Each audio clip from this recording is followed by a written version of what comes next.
antes de falar da proposta do Fundeb permanente, seria avaliar o que foi o Fundeb, ou pelo menos alguns aspectos do Fundeb. Bem, antes de falar do Fundeb, eu acho importante falar do financiamento da educação em geral, que enfrentou durante décadas e ainda enfrenta problemas que vai enfrentar mesmo durante a vigência do Fundeb permanente, caso ele seja aprovado. Estão me ouvindo aí? Ou estou falando baixo?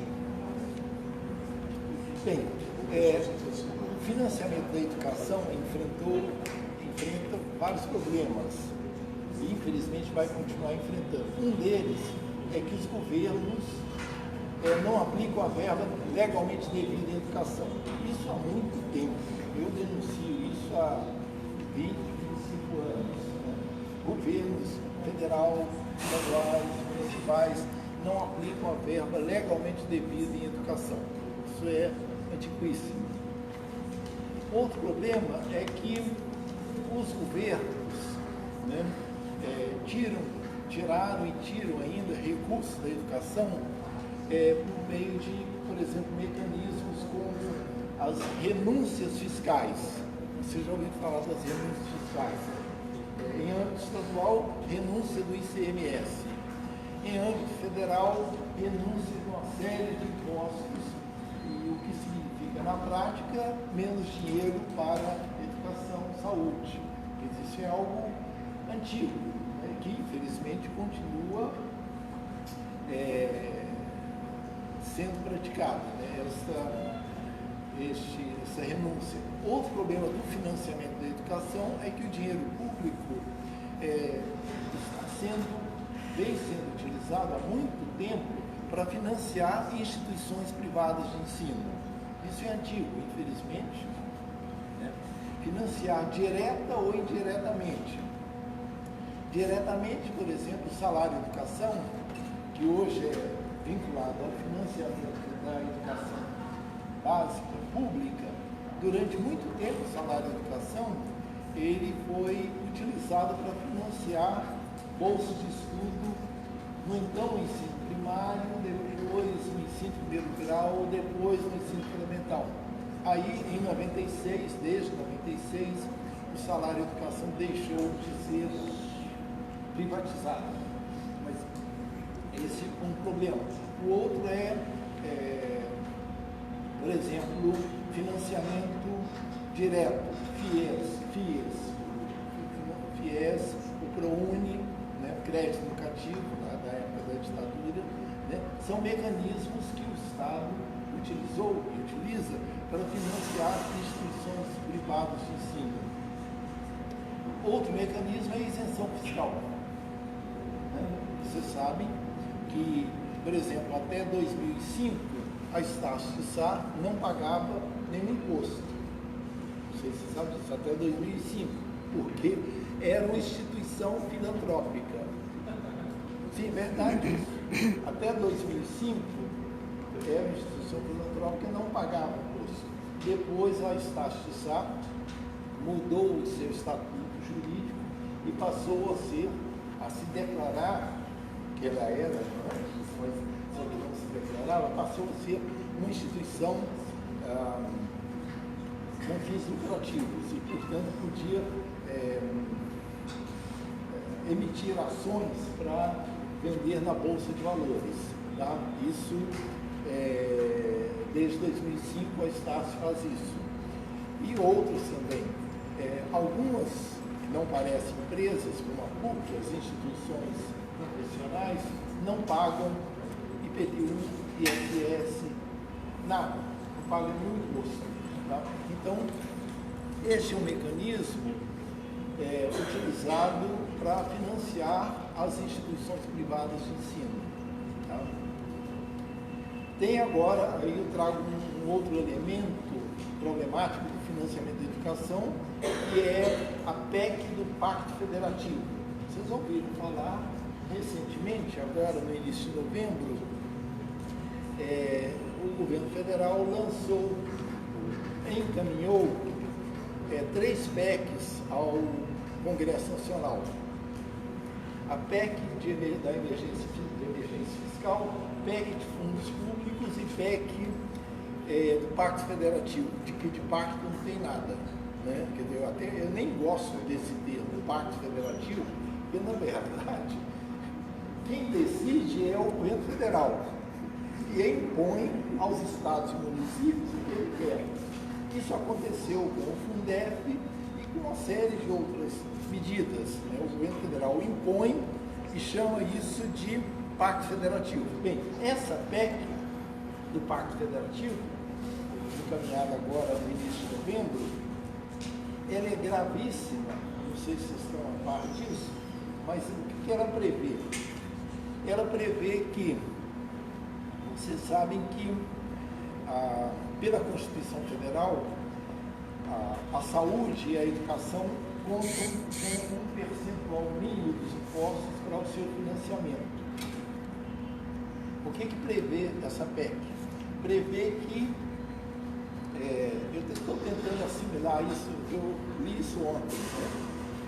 Me chocou isso, que é o seguinte, que se deve considerar os dois setores, educação e saúde, juntos.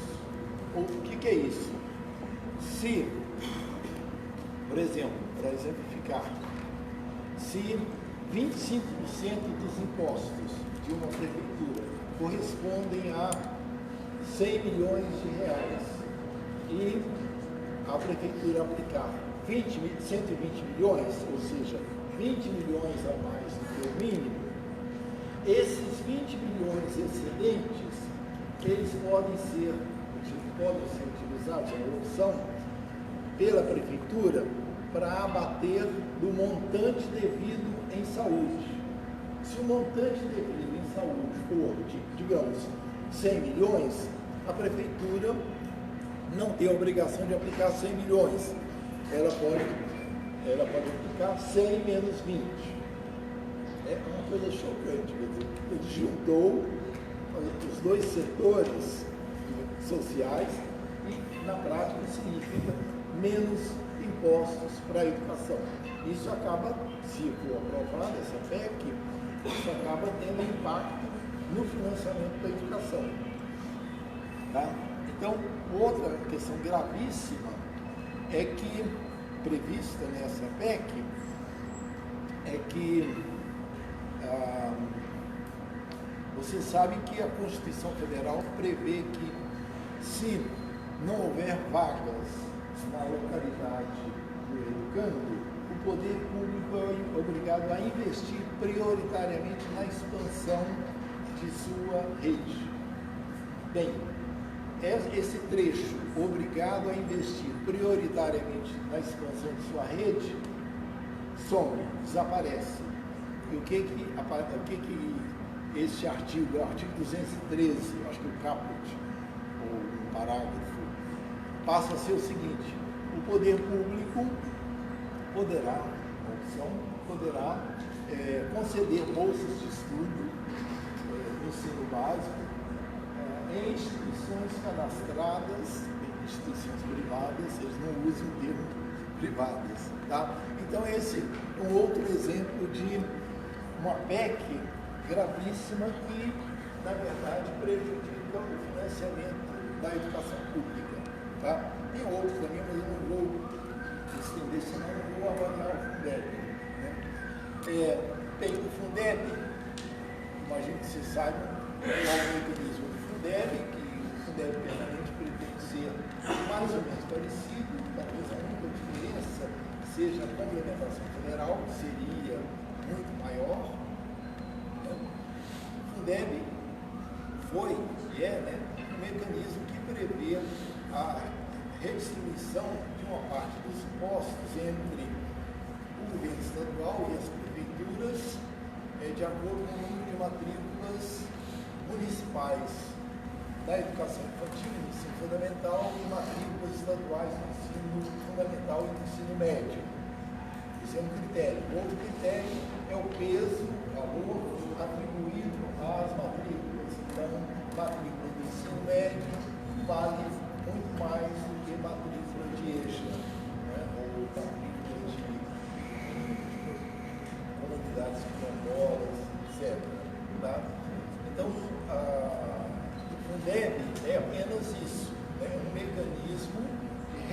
distribuição dos recursos entre o governo estadual e as prefeituras. A complementação federal é pouco significativa, foi bem superior ao que foi a complementação do Fundeb, bem superior, mesmo assim pouco significativa, é 10% da receita total. Né? Então, os estados e municípios contribuem com 90% para a constituição do Fundeb e o governo federal somente com 10%. O que é mais grave é que esta complementação ela não tomou nem toma como referência o curso aluno qualidade, previsto na Constituição, previsto na LDB, previsto na Lei do Plano Nacional de Educação, mas até hoje não regulamentado, não cumprido, não implementado. Né? E é uma questão, eu acho que eu não devo ter lido a proposta do Fundeb permanente, mas esse é um grande desafio, que é o curso aluno qualidade. Bem, vou agora rapidamente, me avise, porque eu teria tempo aqui para uma hora. Mas enfim,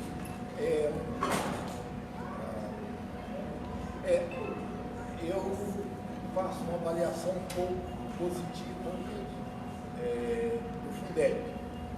Por que eu faço uma avaliação um pouco positiva? Eu estou dizendo que não tem aspectos interessantes do Fundeb. Porque, na prática, o Fundeb, tanto em âmbito nacional quanto em âmbito do Rio de Janeiro, não manteve nem desenvolveu a educação básica. Por quê? O número de matrículas estaduais em âmbito nacional diminuiu 26% de 2007 a 2017. E a rede estadual que mais diminuiu, não sei se vocês sabem, foi Rio de Janeiro. Rio de Janeiro foi a rede estadual que mais diminuiu no Brasil inteiro. 46%, eu não tinha os dados para 2019, mas de 2007 a 2017, a rede estadual do Rio de Janeiro diminuiu 46%. E o que é mais grave é que o Rio de Janeiro tem a segunda ou terceira maior receita de impostos do Brasil. Se é a segunda, só perde para São Paulo. Se é a terceira, perde para São Paulo e Minas. Mas é a segunda ou terceira maior receita de impostos. Então, não é falta de dinheiro. Né? E o que é mais grave é que essa rede estadual, a rede estadual que já era pequena em 2007, era pequena, era a oitava menor do Brasil, em 2017, a rede estadual do Rio de Janeiro passou a ser a terceira menor rede estadual do Brasil. Só perdia para Maranhão, Ceará. A terceira menor rede estadual do Brasil é do Rio de Janeiro. Tá? Coincidência ou não, a maior rede privada do Brasil, na educação básica, é do Rio de Janeiro. A maior rede privada em termos percentuais, só faz sentido esse tipo de comparação. Então, eu não faço uma avaliação muito positiva do Fundeb, porque as redes estaduais diminuíram no Brasil inteiro, umas mais, outras menos. Aqui no Rio de Janeiro, 46%, no Amazonas, 6% de queda. O único estado que cresceu foi o estado do Acre, de 2007 para 2017. E as matrículas na rede privada cresceram 21%, tá? De 2007 a 2017. Por isso que eu costumo dizer que o Fundeb ele não manteve, pelo menos em termos de matrículas, e também em número de escolas, o Fundeb não manteve nem desenvolveu a educação básica pública. Tá? Os efeitos concretos foram negativos. As redes estaduais diminuíram, as redes municipais diminuíram e as redes privadas cresceram. uns estados mais, outros menos. Então, eu não faço uma avaliação positiva, né? E o que é mais grave é que os estados em que a redução foi maior, de modo geral, foram os estados do Nordeste. Tá? E as prefeituras do Nordeste foram as prefeituras que mais diminuíram o número de matrículas. É grave porque são as prefeituras que mais ganharam com a complementação federal. A complementação federal, ela, em termos nacionais, não foi nem é significativa, 10% da Receita Nacional. Mas para as prefeituras de quase todos os estados do Nordeste, mais do Pará, a complementação federal foi gigantesca, né?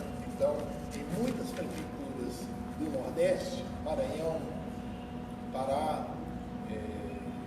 Piauí, Alagoas, Bahia, em muitas prefeituras, a complementação federal para o Fundeb representava uma duplicação da receita vinculada à educação. Então, um desafio para o Fundeb, principalmente, não é só aumentar a receita para a educação. Eu acho que esse é um dos grandes desafios do financiamento da educação em geral.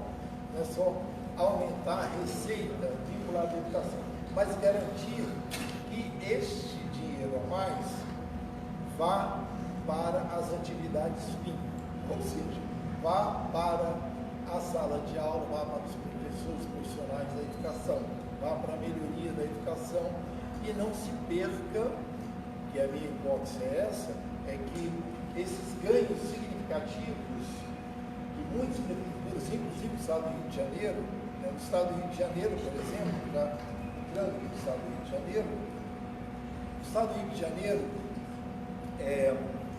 muitas prefeituras que ganharam com o Fundeb, Rio de Janeiro, o município do Rio de Janeiro ganhou e ganha uma fortuna com o Fundeb, no mínimo R$1,5 bilhão de reais. Só que as matrículas no município do Rio de Janeiro diminuíram. As matrículas na rede privada do Rio de Janeiro, na educação básica, cresceram. Né? Vocês devem saber disso. Mas isso não só aqui, no município do Rio de Janeiro, mas também em São Gonçalo, a prefeitura ganhou muito. Mas as matrículas em São Gonçalo diminuíram. Em São Gonçalo, em Caxias, a rede municipal diminuiu, mas a rede privada cresceu.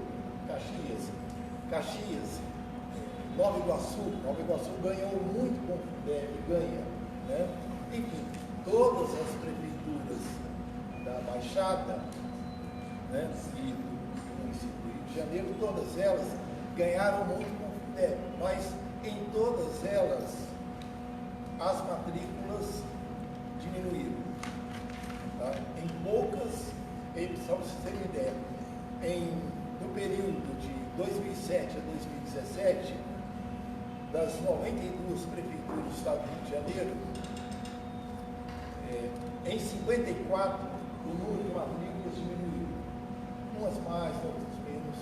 Em 38, o número de matrículas cresceu, em algumas pouco, cresceu 5%, 7%, em outras poucas, cresceu 20%, 30%, mas foram poucas. Então, o que eu estou querendo dizer é que não adianta, digamos, eu fico pensando no Fundeb, e o Fundeb ele tem permanente, ele tem a mesma lógica de funcionamento, que é redistribuição dos recursos em âmbito estadual, né, e para garantir o valor mínimo anual com a complementação federal. Tá? O problema não é aumentar a receita para a educação, mas garantir que esses recursos adicionais, esses ganhos, se destinem, né, sejam canalizados para os fins devidos. Esse é o grande desafio do financiamento da educação, é garantir um controle social. Esse é o grande desafio, não só do financiamento da educação, mas dos serviços públicos, de modo geral. É garantir que esses recursos sejam realmente aplicados nos fins devidos. Né? Bem, eu poderia falar muito mais, mas eu creio que o tempo é curto, né? E essa é a breve avaliação que eu faço do Fundeb, né? É que em muitos governos, em muitas prefeituras, houve ganhos com o Fundeb, não só ganhos com o Fundeb, mas aumento da receita vinculada à educação, que é 25% dos impostos, mais o ganho com o Fundeb, se houver, mais as receitas adicionais, né? Houve esse ganho, mas as matrículas diminuíram. Não só as matrículas diminuíram, na maioria, mas também o número de escolas diminuiu. O número de escolas no Brasil diminuiu. O número de escolas estaduais, o número de escolas municipais, mas o número de escolas privadas no Brasil cresceu 4.000. No Rio de Janeiro também é o mesmo problema. O número de escolas estaduais diminuiu muito, o número de escolas municipais também diminuiu, mas o número de escolas privadas no Rio de Janeiro cresceu. O número de escolas privadas aqui no Rio de Janeiro no período 2007-2017 cresceu 1.100. Tá? Então, esse é um desafio que se enfrenta, que é garantir que os recursos deste Fundeb, que termina no final do ano que vem, ou do futuro Fundeb, sejam realmente aplicados nos fins devidos. E para isso, não basta esses conselhos do Fundeb, que têm uma dificuldade enorme de funcionamento, por não sei por razões. Alguém vai falar sobre isso, né? É importante garantir que a sociedade participe deste controle das verbas da educação, não só da educação, da saúde e de outros setores. Tá? É isso. Eu teria muito mais a dizer, mas é muito número, e como não tem número, falar número é complicado, como não tem PowerPoint aqui, para não cortar números, porque os números se confundem. Mas a ideia que eu queria passar, a mensagem era essa, de que é preciso ver o Fundeb com muita cautela por causa disso, porque na prática houve a redução, o Fundeb não manteve e nem desenvolveu a educação básica. Na prática, o que aconteceu foi a rede pública diminuiu, Ênfase Nacional no Rio de Janeiro, e a rede privada cresceu. Obrigado.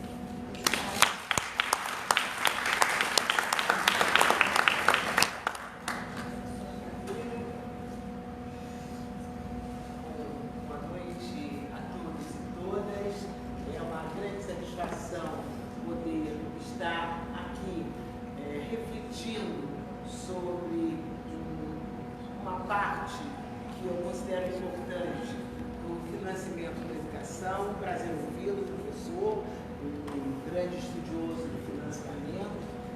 Somos colegas da senhora Carolina Cidral Monteiro e atualmente representando e presidindo o Conselho Estadual de Educação.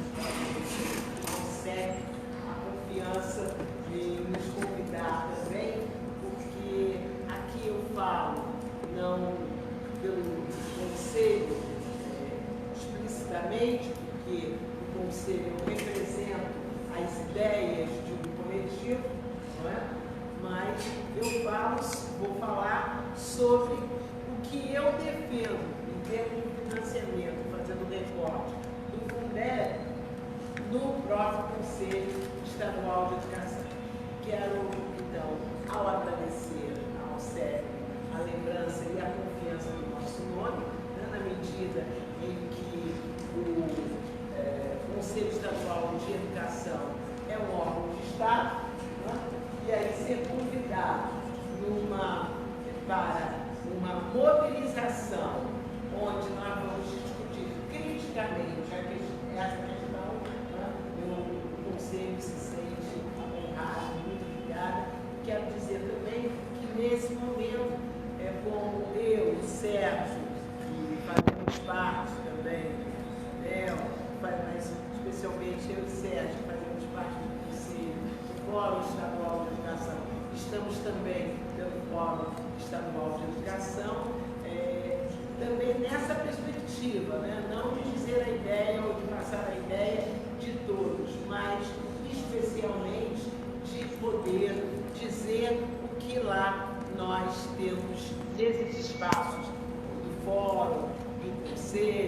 da universidade, nós estamos discutindo.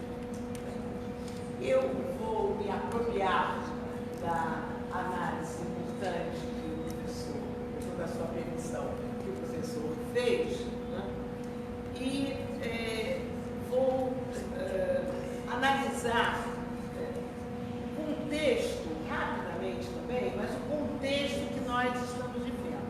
Como nós sabemos, nós profissionais da educação, nós não estamos apenas vivendo a questão do Fundeb, ou do término do Fundeb, com toda a precariedade que o Fundeb possa ter, e aqui foram apontados alguns exemplos disso. A diminuição da escola pública é um fato concreto que o professor nos trouxe, mas a importância que eu vejo, a importância da existência do Fundeb, eu considero que foi um ganho, apesar dessas questões, e o Fundeb é um ganho e nós não podemos perder o Fundeb permanente. Por quê? Eu considero um ganho? Porque antes nós não tínhamos, se é mal empregado, e aí eu concordo plenamente com o professor, ele é mal empregado, não é? Mas ele é importante. Mas nós temos discussões que tinham que estar acontecendo em paralelo. Só vou tocar, porque eu não vou me aprofundar nelas, porque não é um momento. Mas eu quero dizer que não sai o cálculo do custo aluno-qualidade. Custo aluno-qualidade inicial. De 2012 a 2018, eu fui membro do Conselho Nacional de Educação. Existe um parecer não homologado, há tempos atrás, 2007, se não me engano, elaborado pelo Conselho Nacional de Educação, que apresentava um cálculo. Se eu concordo com esse cálculo, se a gente concorda com esse cálculo ou não, é uma outra questão. Mas que é imprescindível que nós possamos saber quanto custa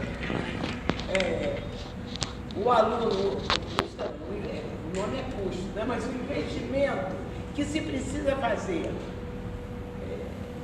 para cada estudante, é lógico que nós não questionamos isso.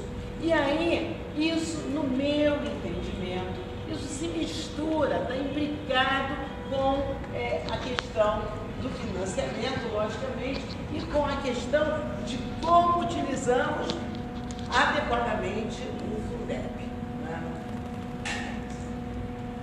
Dito isso, eu quero dizer também, né, e quero focalizar a minha fala nessa reflexão, né, provocativa para mim, para nós, mas provocativa para mim também, que é a seguinte: nós temos duas agendas postas, grosseiramente, a grosso modo, duas agendas postas.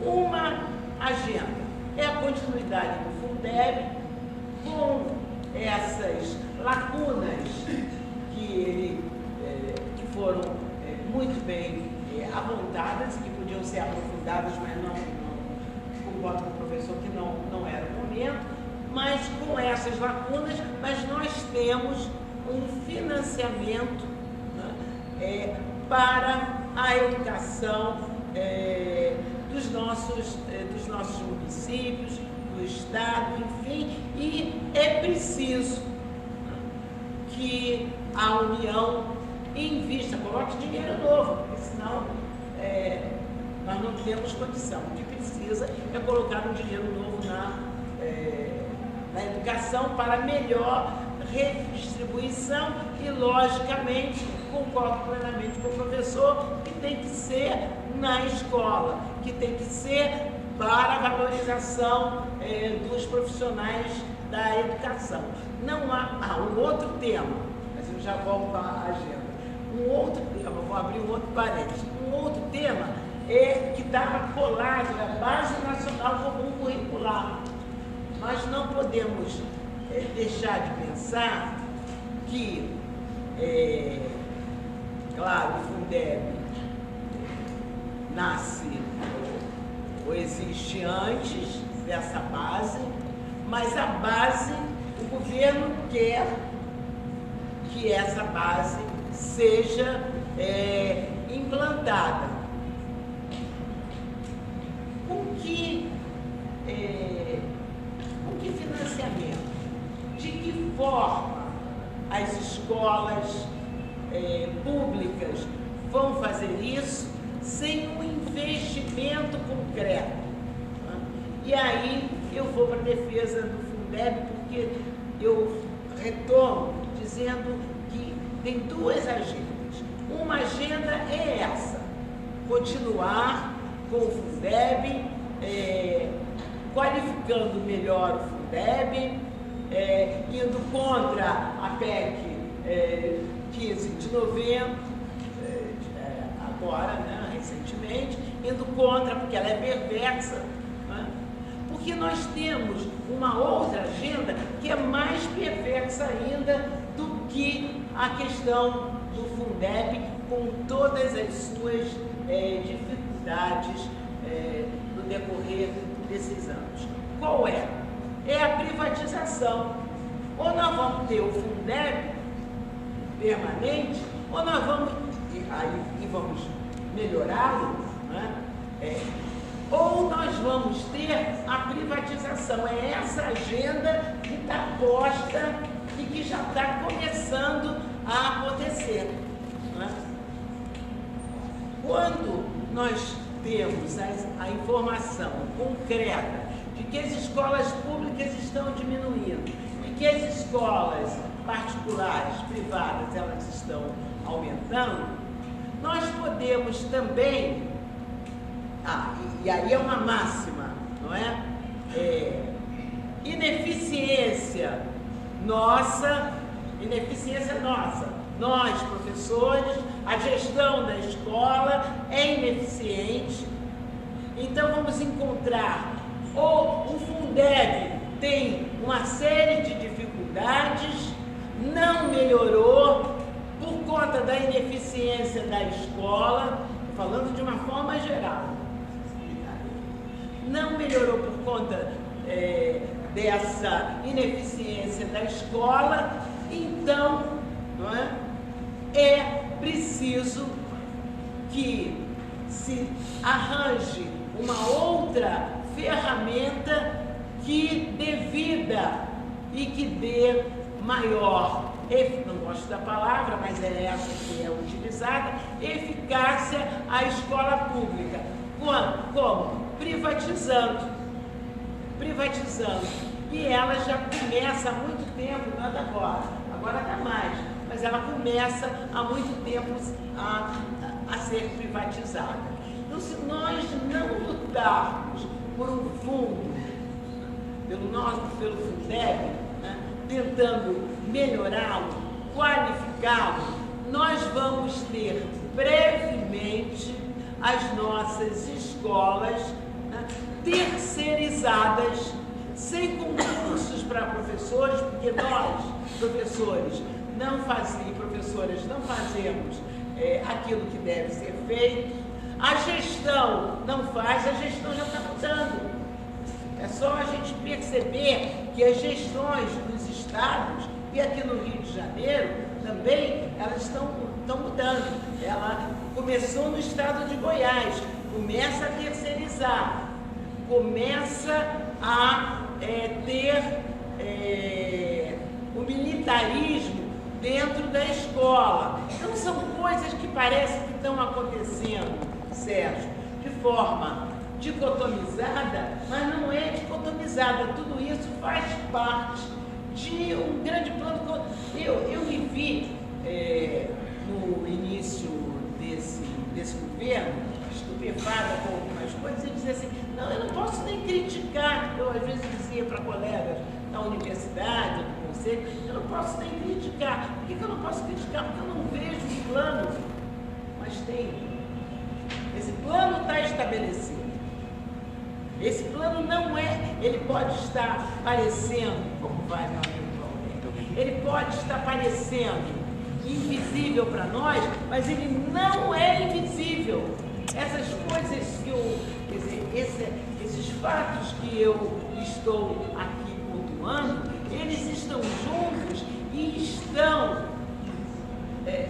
encaminhando para a privatização, para um modelo privatista de educação.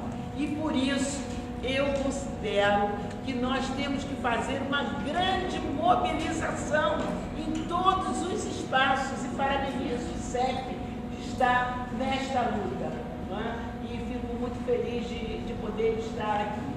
E o Conselho Estadual de Educação, se ainda não firmou publicamente uma posição, eu digo para vocês que firmará em breve.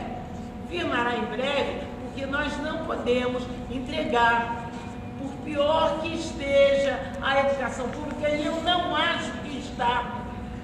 Nós temos experiências fundantes, importantes nas nossas escolas, mas querem impor um modelo privatista que começa com a questão da base, se fortalece com a questão da Base Nacional Comum Curricular. Desculpe trazer essa temática outra vez, porque ela tem a ver com a questão do Fundeb, ela tem a ver com a questão de uma outra agenda, ou é o Fundeb ou é essa agenda privatista. Então está tudo pronto para que as prefeituras, olha, semana que vem, não, em dezembro, dia 17 e dia 18, terá reunião no Ministério da Educação. Aí tem dinheiro, um dinheiro pago pelo Ministério da Educação, como vai deputado, prazer, com todas as representações das secretarias estaduais de educação e de conselhos estaduais também, para pensar como a Base Nacional Comum Curricular vai ser desenvolvida na escola. E aí o que acontece? O que acontece? As prefeituras vão começar, possivelmente, a comprar os materiais. E o dinheiro não vai ser para investir na escola, no projeto político-pedagógico pensado participativamente com a comunidade escolar. Não vai ser desta maneira, não é? Até porque estão incutindo na população, e aí a gente lembra de Bourdieu e termino, né, da violência simbólica. É uma violência simbólica. Todo mundo diz a escola pública não serve. É mentira. Isso é uma violência simbólica para que a população e as pessoas imaginem que a escola pública não serve. E com isso não vamos apostar nesta forma de financiamento. Vamos apostar numa outra forma, numa outra agenda, que é uma agenda de privatização, que já entrou, já está no mercado e conhece tudo, porque conhece tudo que está acontecendo no mundo e constrói materiais e que serão vendidos, em última análise, para as prefeituras, para as escolas estaduais e municipais. Desculpe, parece que eu falei um pouquinho daqui e dali, mas eu queria mostrar para vocês que tudo isso faz parte de um plano que ou parece invisível, mas que está aí posto e que nós temos que nos juntar em todos os espaços que nós ocuparmos, que nós estamos ocupando, indo contrariamente a essa agenda de privatização. E no meu caso, apesar das dificuldades apontadas pelo professor, eu quero e vou lutar o tempo todo por um Fundeb permanente. Muito obrigada. Antes de dar continuidade, uma fala da Tânia, que é do Fundeb, do Conselho, presidente do Conselho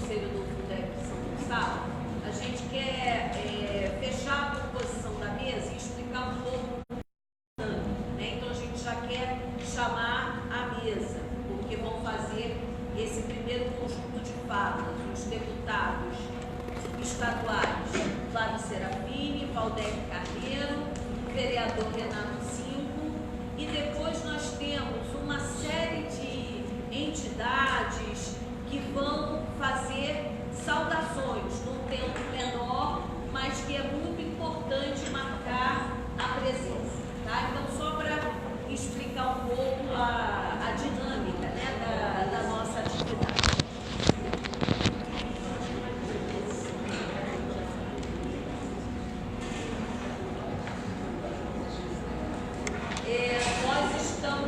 Essa atividade ela está sendo transmitida ao vivo pelos jornalistas livres. A gente tem aqui a colaboração da nossa brava Maria. Obrigada. Então, fala bacana. Bom, eu vou falar aqui destacadamente, porque a minha fala, né? Eu atualmente estou conselheira, presidente do Conselho de São Gonçalo, né? São Gonçalo é uma cidade, até o professor Nicolas citou São Gonçalo ali, e na fala dele, ele colocou bem a situação do município em relação à arrecadação, né, que recebe, mas não entrega o dinheiro, né? A nossa fala, ela vem da ótica, né, do olhar do controle social, porque a gente entende que o controle social, ele é de extrema importância, ele é essencial para que o Fundeb possa atingir o objetivo dele. O que acontece? Eu entendo que o Fundeb, desde a sua criação, na verdade, em muitos municípios desse país, ele nunca atingiu a função principal dele, entendeu? Para que ele foi criado? O Fundeb é um fundo de desenvolvimento, né, da educação básica e de valorização dos profissionais de educação. O que a gente tem visto, o que a gente tem passado de experiência? Eu estive 2 anos, são 4 anos no Conselho, 2 anos na vice-presidência, né, conselheira representando servidores, e a gente, em 2018 e 2019, assumimos o mandato, né, na função de presidente. E a gente constata que realmente, infelizmente, o dinheiro destinado à manutenção do ensino e valorização dos profissionais de educação, ele, na verdade, ele é usado de forma totalmente errada, totalmente errada. Por isso que muitos questionam, não houve desenvolvimento da educação, houve uma retração. Você vê escolas precarizadas, você vê professores mal pagos. Em muitos municípios desse país, a maioria não recebe o piso mínimo nacional, que é um fundo de valorização dos serviços dos profissionais de educação. Por quê? O dinheiro do Fundeb, muitas vezes, em muitas prefeituras, é usado para quitar folha de pagamento.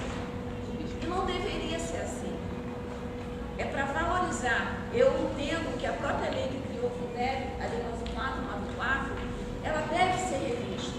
Ela deve ter mecanismos, né, que obriguem, né, não pode ser a palavra bonita, mas eu não sei como é, que ela possa conduzir o gestor a usar a verba do Fundeb para a função dela. Porque além da verba do Fundeb, o professor também falou, existem outras fontes de custeio da educação. Existe o salário da educação, né? Existem os recursos de 25% dos impostos que não compõem a cesta do Fundeb, e isso não existe um conselho de controle social, nem para o salário da educação, nem para as fontes, né? A fonte 00, que a gente sabe que é a fonte do governo municipal. Então, muitos gestores carregam o valor da folha de pagamento no repasse do Fundeb, justamente porque, infelizmente, existe uma facilidade para mascarar o uso do recurso. Então, ele fala, eu gastei 95%, 92% com a minha folha de pagamento. E as medidas de desenvolvimento da educação? Onde fica a modernização das escolas? Onde fica a infraestrutura das escolas? Onde fica a formação continuada do profissional para se dar qualidade à educação? Onde fica o investimento no aluno? Onde está realmente o custo, né, aluno-qualidade? Né? Existe uma discussão entre o CAC e o CAQui, mas a gente precisa do CAQui primeiro, antes do CAC, porque a nossa educação está tão precarizada, está tão lá atrás, que realmente desmotiva muitos de nós escola. O Fundeb é da educação básica, vai desde a educação infantil até o ensino médio, né? Então, hoje a gente precisa de modernização dessas unidades, a gente precisa de melhor qualificação profissional, a gente precisa desenvolver essa educação. E o Fundeb é para isso. O que a gente não pode aceitar é que o Fundeb venha sendo e continue sendo utilizado, e a gente precisa de uma parceria nesse controle social, porque só a presidência do conselho ou só os conselheiros por si só não dão conta disso, porque requer formação. Eu venho da iniciativa privada, né, de uma história já fui assistente financeiro, gerente de logística, gerente de comercial, então eu trouxe esse conhecimento para a administração pública e eu pude, na atuação lá dentro do conselho, usar esse conhecimento para a gente trabalhar, né, o acompanhamento dessas verbas. Mas muitos conselhos hoje não têm isso. Você não tem suporte técnico, você tem que conhecer um pouco de contabilidade pública, você tem que saber sobre tributos, é muita demanda. E, além disso, o próprio conselho do Fundeb, ele não só fiscaliza a fonte do Fundeb, não, né, os repasses do Fundeb. Ele faz o acompanhamento, eu nem gosto da palavra fiscalização, ele faz o acompanhamento e controle social do FNAT, das verbas do PAR, dos repasses do PAR, pró-infância, de vários outros fontes de recursos que a gente tem que tomar conta. E o que acontece? É fato que os repasses do Fundeb, eles são cruciais para a educação, né? E em tempo de extermínio, né, da educação pública, em tempo de saquear, saqueando o dinheiro a ser investido na educação pública, é necessário, sim, que a gente mantenha e lute para o Fundeb permanente. A gente precisa, sim, de um Fundeb robusto, a gente precisa, sim, de um Fundeb que venha de uma política redistributiva, porque muitos municípios, sem o Fundeb, eles não sobrevivem. Muitos municípios vão fechar as suas portas, vão extinguir as suas escolas. Por trás dessa política perversa de privatização, existe um outro olhar, que é justamente de fechar a porta da escola pública para os menos afortunados. Menos não, seria um fortuna, digamos assim. Então, é necessário que se brigue. É muito fácil. A gente tem que mudar também, para mudar a consciência dos gestores, dos secretários de educação. Muitas secretarias, quem manda é o executivo. Não existe autonomia do próprio gestor de educação do secretário. Não existe controle social, não existe acompanhamento e fortalecimento dos conselhos se você não tiver gestão democrática na educação. É uma outra face também que a gente tem que trabalhar.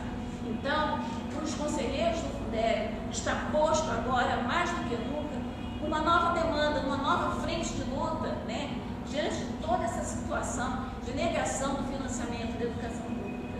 Então, eu até coloquei que nós precisamos de dinheiro para a educação, precisamos do aumento realmente da complementação, que tem que ser gradativo, né, de 10% a 40%, é a proposta de emenda constitucional da professora Dorinha, política redistributiva eficaz, o Fundeb híbrido também, e também que os royalties também sejam destinados para a educação, que já retiraram isso. Então, todas as fontes de custeio necessárias para a melhoria da educação devem ter, sim, o acompanhamento do controle social. Não é fácil, nós temos que estar preparados, nós temos que mudar a cabeça dos gestores que acham que o Fundeb é só para pagar folha salarial, gente. Desde que o Fundeb foi criado, até hoje, poucos, você pode contar nos dedos, são os municípios que utilizam os repasses do Fundeb para a função que ele foi criado. Então, mais do que nunca, né, a gente precisa mudar essa mentalidade de se pagar a folha com o dinheiro do Fundeb. Na lei, tem mecanismo que o gestor ele tem que tirar tanto por cento da arrecadação do município dele, e o Fundeb, o mínimo, são 60%, mas eles utilizam até 92%. Onde ficam os 40% destinados às medidas de desenvolvimento municipal? Então, essa é a grande demanda. Não é fácil fazer esse acompanhamento, não é fácil tomar conta disso. Nós, em São Gonçalo, durante 4 anos seguidos, reprovamos todas as prestações de conta do Fundeb. pareceres foram negativos, porque o nosso olhar não se resume a um olhar contábil, né, a um olhar tributário, a um olhar financeiro de uso ou não correto da terra. O nosso olhar está voltado justamente para o desenvolvimento da educação e para a valorização dos profissionais. No meu município, até o ano passado, os professores, onde eu vou terminar, não recebiam o piso mínimo nacional e ainda não recebem, estão recebendo o piso de 2017. Com muita luta, vão terminar o ano recebendo.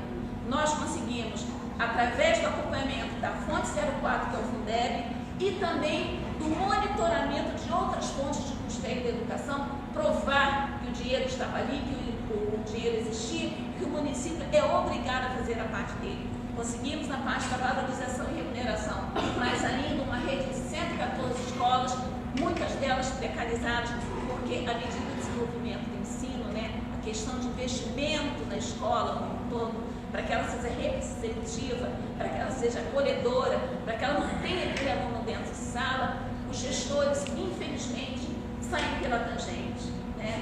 Então, você tem um mínimo constitucional a atingir, mas, na verdade, na hora que você vê os lançamentos do CIOP, que é o Sistema de Investimento na Educação, você vê que os valores, os montantes lançados lá, não correspondem na prática efetiva à situação da rede municipal. Então, é um desafio ser conselheiro do Fundeb. É necessário que a gente tenha uma visão para além dos registros contábeis, porque querem cada vez mais colocarem as rédeas. Agora nós temos que aprovar o MAPES. O MAPES é o modo de validação do CIOP. A gente confirma ou rejeita? Ah, está dentro do que o TCE determinou, você confirma, está dentro. Não, não é por aí. Eu posso até confirmar contabilmente, mas será que dentro do meu olhar de controle social, aquele investimento foi produtivo para a educação do meu município? É esse olhar que a gente tem tido, eu acho extremamente necessário. Mesmo que se mantenha o Fundeb permanente, mesmo que se aumente os valores percentuais, é necessário mais do que nunca que o controle social esteja a postos para que isso realmente seja cumprido e para que a educação pública não seja exterminada como estão querendo fazer.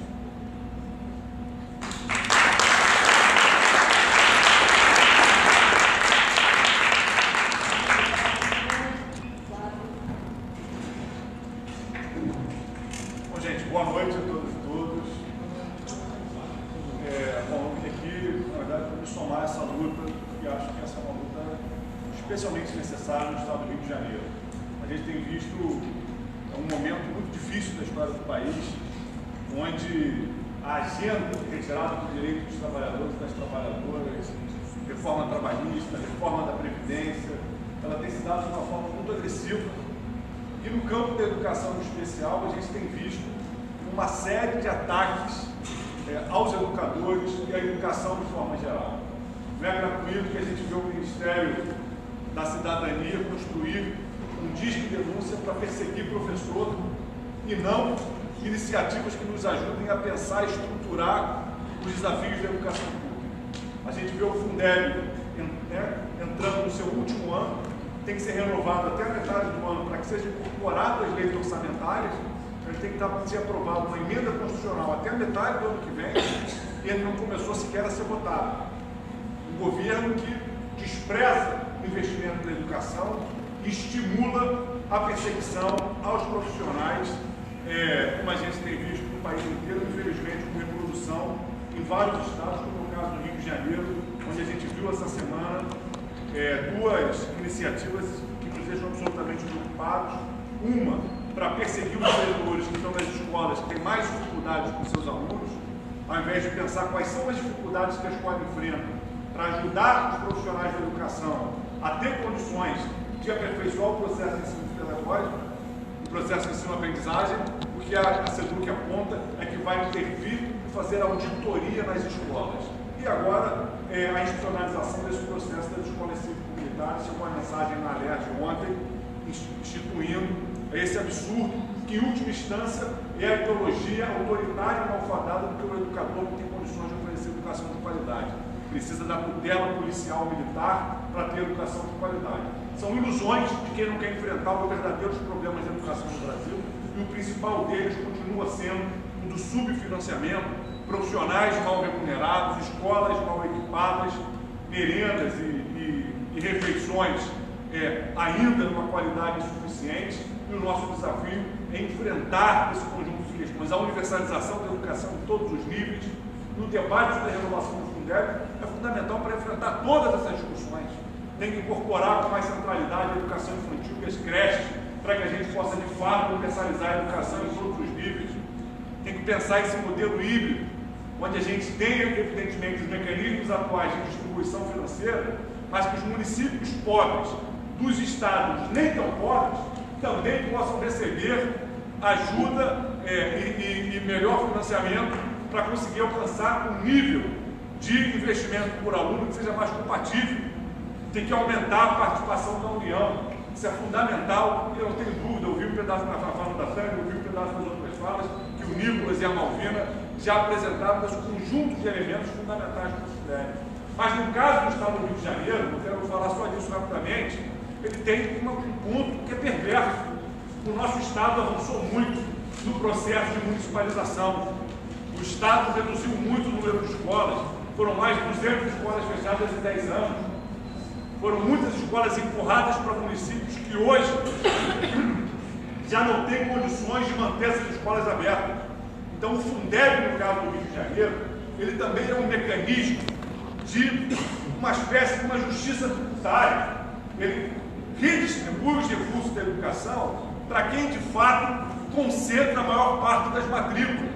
Então, além de todos os problemas de ordem estrutural, no caso do Estado do Rio de Janeiro, se o Fundeb, como está, deixa de existir, a gente tem uma concentração de recursos no governo estadual que vai quebrar diversos municípios e vai fechar diversas escolas municipais. Nós vamos vivenciar um agravamento da nossa crise na educação que a gente não pode permitir que aconteça. Então, a renovação do Fundeb é fundamental, que chegue a 40% de participação do governo federal, que a gente tenha um modelo que abarque melhor os diferentes níveis de educação, para que a gente possa, de fato, enfrentar o verdadeiro problema da educação pública no Brasil, que continua sendo o subfinanciamento. Chega de perseguir professor, chega de perseguição ideológica, chega de mecanismos autoritários para as escolas. O que a gente quer é a condição de trabalhar, é a condição de dar aula, é a valorização profissional da educação, é financiamento chegando na escola para melhorar a educação de qualidade. Não temos ilusão de que o Fundeb permanente, com 40% de participação federal, vá resolver esses problemas.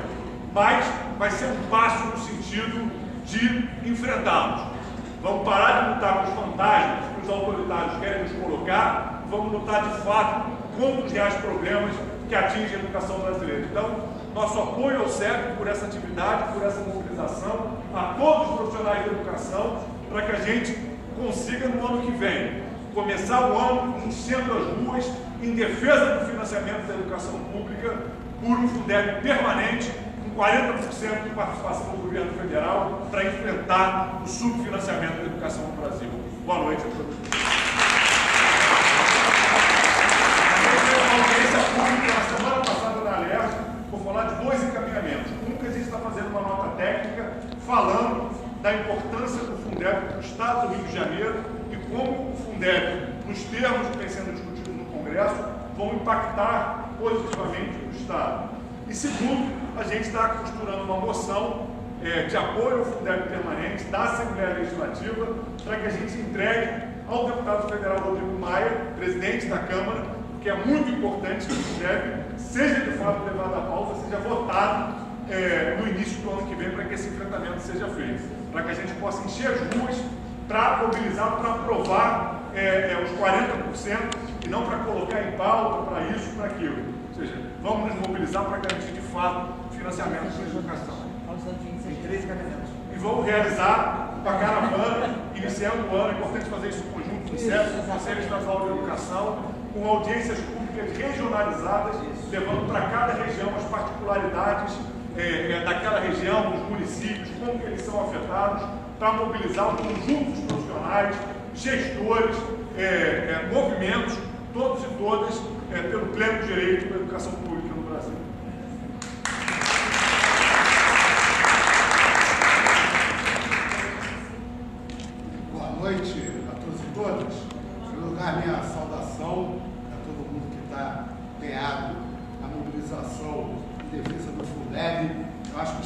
flamenguistas aqui merecem uma saudação especial, não que eu seja flamenguista, mas é que vocês estão tão perto do jogo, né? Então, em vez de estar lá, parabéns. Olha, eu fiquei muito preocupado quando saiu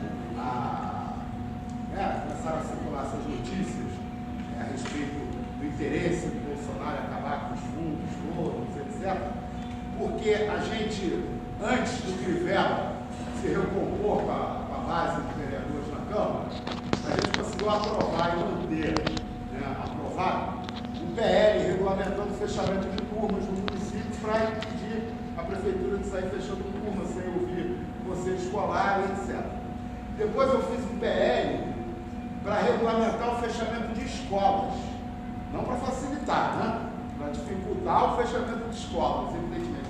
E aí, no início, a base do governo falava assim, isso é bobagem, assim, ninguém quer fechar a escola. Então, a gente aprovou o PL, o Crivella vetou. E depois a base do governo manteve o veto na Câmara Municipal. Então, a gente não conseguiu regulamentar o fechamento de escolas, para tentar fazer um freio nisso, né? Então, quando vem, começa a fazer essas contas aí, né, de diminuir drasticamente os recursos, né, e o governo ter feito questão de vetar esse projeto de lei, acho que acende o sinal amarelo para a gente ver acontecer algo semelhante do que aconteceu no Estado, né, de se fechar as escolas. Essa daí eu acho que é uma preocupação que a gente tem que ter mesmo, né? Eu não quero me alongar, mas eu quero falar uma coisa do fundo do coração. Eu, cada dia mais, eu me convenço que a gente tem que derrubar o governo Bolsonaro. A gente não pode permitir que o governo Bolsonaro dure 4 anos. Não pode permitir. Em primeiro lugar, o Bolsonaro é um fascista. O fascista não gosta de promover eleição. Provavelmente, se o Bolsonaro não cair em 4 anos, é porque ele venceu a luta política no país e a gente não vai ter nenhuma condição de disputar de verdade as eleições de 2022. Ou porque não vai ter, ou porque os nossos partidos vão estar impedidos de concorrer à eleição, porque a violência política vai ter tomado conta mais ainda das relações políticas no país. Em segundo lugar, tem o projeto do Bolsonaro de destruição da nação. É neocolonial, é neoescravista.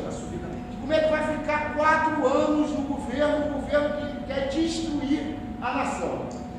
Em terceiro lugar, nós temos legitimidade para exigir a derrubada do Bolsonaro. Ele foi eleito numa eleição fraudulenta. Né? O Intercept Brasil, se alguém tinha dúvida disso, a Vaza Jato deixou claro. Foi um golpe, sim, todo aquele processo eleitoral. Em terceiro, e por último, já existem N crimes de responsabilidade que podem ser, né, motivo de ação de impeachment, tanto do Bolsonaro quanto do Mourão. Inclusive, tem muita gente que tem medo, né? A gente faz impeachment do Bolsonaro, aí o Mourão assume, é pior. Só que, por exemplo, no caso do vazamento de petróleo, né, que atingiu o Nordeste, agora está chegando no Sudeste, os dois cometeram crime de responsabilidade.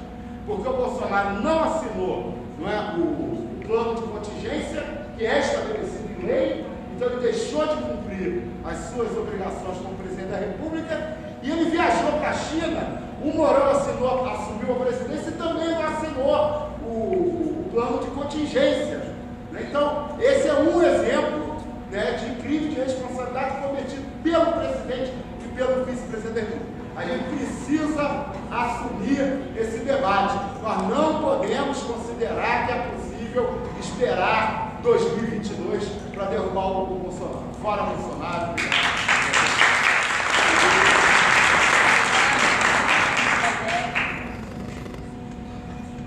Bem, pessoal, boa noite então a todas, boa noite a todos. Eu quero, em primeiro lugar, cumprimentar o SEC, né, pela iniciativa de organizar esse debate importantíssimo no atual cenário da educação brasileira e da conjuntura nacional, dessa quadra terrível e sombria que o Brasil vive. Saudar aqui da amiga Malvina, Tânia, Isabel, Renato, Flávio, estivemos juntos hoje em algumas jornadas já, e o Nicolas, meu querido colega e amigo da Faculdade de Educação da UF. Eu quero, em primeiro lugar, pegar por onde o Flávio terminou com a sua observação, que na audiência pública que nós fizemos na sexta-feira passada, senti até falta do Nicolas lá, no plenário da Assembleia. De fato, um dos 3 encaminhamentos que nós aprovamos, eu até que provoquei, foi que a gente fizesse um esforço para, digamos, popularizar esse debate nos próximos meses, pelo menos entre os sujeitos, protagonistas das comunidades escolares do Rio de Janeiro. Por que eu digo isso? Porque, e por isso a gente está pensando em sair em caravana, né? Eu acho que a Comissão de Educação, como já foi dito aqui, não vai fazer isso sozinha, junto com o CEP, junto com o Conselho Estadual de Educação, junto com o Conselho Estadual, com os Conselhos Municipais, o Fundeb que queiram participar, enfim, porque é muito importante a gente traduzir em miúdos, não é? O que significaria, por mais que o Fundeb ele mesmo, na sua estrutura, e desde o Fundeb, inclusive, Nicolas, tenha problemas e limites, não é? Mas ainda assim, o cenário de financiamento público da educação básica hoje no Brasil, se a gente tem um colapso em relação ao Fundeb, Tânia, mais de 80% dos municípios do Brasil não têm condições de manter as suas redes municipais em funcionamento. Pelo menos 9 estados da federação, que são os estados que recebem a implementação do Fundeb, não teriam condições de manter suas respectivas redes estaduais em funcionamento. Então, o colapso é muito grande, né? O Fundeb representa hoje no Brasil mais de 60%, precisamente 63% do financiamento público da educação básica. Isso é mais de 2% do PIB nacional nos números de 2019, Nicolas. São 159 bilhões de reais, dos quais 90% provém da contribuição de estados e municípios, e apenas 10%, 0,2% do PIB da União. Então, assim, se a gente não tiver uma substituição do Fundeb, de preferência dar a ele um caráter permanente e com aumento progressivo das contribuições da União, o financiamento público da educação básica entrará em profundo colapso. Agora, é preciso também entender alguns elementos do contexto que tornam muito difícil o debate nesse momento sobre esse tema. Primeiro, desde o golpe de Estado de 2016, que depois a presidenta constitucional do Brasil, o Brasil vem entrando num processo acentuado de supressão de direitos sociais. O campo da educação, por exemplo, e não só da educação, o campo da educação foi atingido pela PEC 95 de 2016, do corte de gastos. Foi atingido por uma que se fala menos, mas pela PEC 93 de 2016, que restabeleceu os efeitos da DU sobre a parcela do orçamento federal vinculada à educação, né? A gente vive ainda sob o impacto da entrega gradual da gestão das reservas de petróleo para as petrolíferas internacionais, com repercussão sobre a lei que garantia 75% do pressão e 50% do Fundo Social do Petróleo para a educação. Portanto, o primeiro elemento, né? A conjuntura reacionária, a conjuntura golpista, a conjuntura anticonstitucional depõe contra esse debate. Segundo elemento, o Brasil não vive sob um pacto federativo. Isso é mentira, isso é bobagem, né? Eu uso o título do artigo que eu publiquei: nós vivemos sob um pânico federativo. É um pânico federativo. A União é quem mais arrecada e é cada vez quem menos tem serviços a prestar na ponta para a população do sistema. Ela emite moeda, é quem mais arrecada, ela emite moeda, que os estados e municípios não fazem, e além disso, ainda legisla sobre tributos estaduais. Por exemplo, a Lei Candir, a lei que impede a cobrança de ICMS, que é o imposto estadual, e com repercussão nos municípios, porque 25% do ICMS é cota parte dos municípios. Então, a Lei Candir, que impede que o ICMS seja cobrado na exportação de produtos primários e semi-elaborados, é uma lei votada no Congresso Nacional. Os estados não foram ouvidos nem cheirados. O Rio de Janeiro perdeu nos últimos 20 anos com a Lei Candir, Renato, quase 50 bilhões de reais. Quase 50 bilhões de reais. Então, assim, segundo aspecto, a gente tem uma estrutura tributária no Brasil absolutamente desequilibrada, em que o ente federal só ganha e os entes subnacionais só enfrentam dificuldades. E pode piorar com a agenda ultra-neoliberal, a agenda ortodoxa neoliberal ortodoxa de Guedes, que eles vão partir para dentro das vinculações constitucionais. Não se engane. E, aliás, é um outro problema de Fundeb. Porque, na verdade, a rigor, né, numa sequência lógica, e a gente sabe que esses debates não são feitos já vou concluir, não são feitos em uma sequência lógica, a rigor, a gente deveria esperar para ver o que vai dar a reforma tributária para discutir o Fundeb, né? Mas não vai dar tempo. e eles vão avançar sobre os 25% da educação. Não nos iludamos, a gente vai ter que criar as condições para enfrentar esse bastião que é a vinculação constitucional que está sob grave ameaça. E o terceiro elemento do contexto. Aí é impressionante, pessoal. Vou concluir, é impressionante. Olha aqui. O Ministério da Educação tem como prioridade fazer a guerra ideológica, a sanha persecutória, o libelo acusatório contra universidades públicas, contra o Parque Científico Nacional, contra professores. Aliás, é muito importante a gente apoiar não só a nota, mas assim, a ação ajuizada pelo Ministério Público Federal contra o Ministro da Educação, em função das últimas declarações que ele proferiu contra as universidades de modo geral. Enfim, então, é impressionante que o Ministério da Educação não tenha colocado como prioridade a pauta do Fundeb. É realmente impressionante, né? Não dá nenhuma atenção a esse aspecto que pode provocar um grande colapso, como eu já disse, no funcionamento da educação pública básica no Brasil. Aí, para concluir objetivamente, eu acho o seguinte: no caso do Rio de Janeiro, quero que lembrar o Rio de Janeiro. O Rio de Janeiro tem um problema gravíssimo em curso, né? Gravíssimo em curso, além do fechamento de escolas, Flávio já falou, além do fechamento de escolas, turmas e turnos, além dos problemas acentuados em relação ao represamento das melhorias nas condições objetivas de trabalho e formação dos profissionais da educação, né? Além desses aspectos que são gravíssimos, a gente tem dois aspectos nesse momento. Uma interventoria sendo gestada pelo governo do Estado, pela Secretaria de Estado de Educação, a pretexto de melhor acompanhar o desempenho acadêmico das escolas, mas uma interventoria nas escolas aparentemente que estão com desempenho tido como insatisfatório, terão direções exoneradas, professores poderão ser realocados, enfim, é na verdade uma espécie de carta branca para o secretário fazer o que bem entender na gestão, inclusive adotar o pretexto de não cumprir a legislação, que a duras penas nós conseguimos restaurar no Rio de Janeiro, foi a legislação da escolha direta de diretores nas escolas estaduais. E um outro aspecto, está avançando, né, a tese da militarização do ensino no Rio de Janeiro. Porque uma coisa são as corporações militares, polícia militar, bombeiro militar chega a ser uma excrescência, é impressionante. Bombeiro, uma coisa estapafúria, bombeiro militar. Uma coisa são essas corporações decidirem ter elas mesmas as suas escolas. Eu já acho um desvio, que não faz parte das suas funções principais, tem que se mexer com defesa civil, tem que mexer com segurança e tudo mais. Mas isso é uma outra coisa ainda mais grave, é o processo de militarização das escolas públicas laicas e civis, que é o que está em curso, né? Porque o fechamento de escolas agora, no governo Witzel, pode começar a ser revertido com a reabertura dessas escolas que foram fechadas como escolas militares, inclusive com o discurso da reabertura de escola. Então, o contexto é um contexto muito difícil, e eu acho que a gente deveria, em conjunto, ter uma pauta, uma meta para no primeiro trimestre de 2020, ter uma agenda agressiva de debates pelo Estado do Rio de Janeiro, a gente se organizar e se coordenar. A gente disser que não vai poder, mas o Conselho pode, a gente disser que o Conselho não poderá, mas a Comissão de Educação poderá, enfim, para que a gente faça esse debate no primeiro trimestre do ano que vem, para além de moções, para além de pressões na Câmara Federal, mas assim, tentar trazer as comunidades escolares para essa luta. Eu me lembro, estou vendo ali a Lígia, eu me lembro que a gente fez um debate importante, um movimento até muito bonito,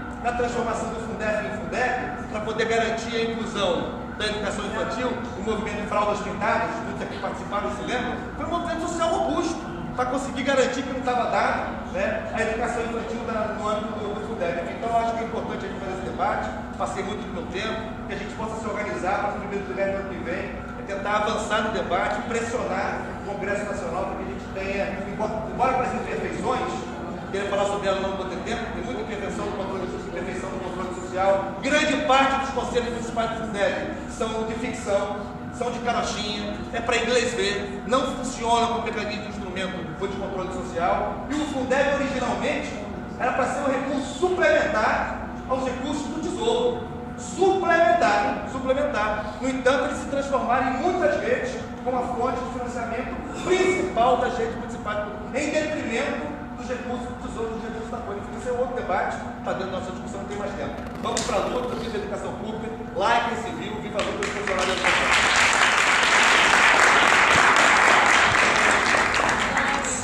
Nós temos uma série de entidades e companheiros, e acho que a proposta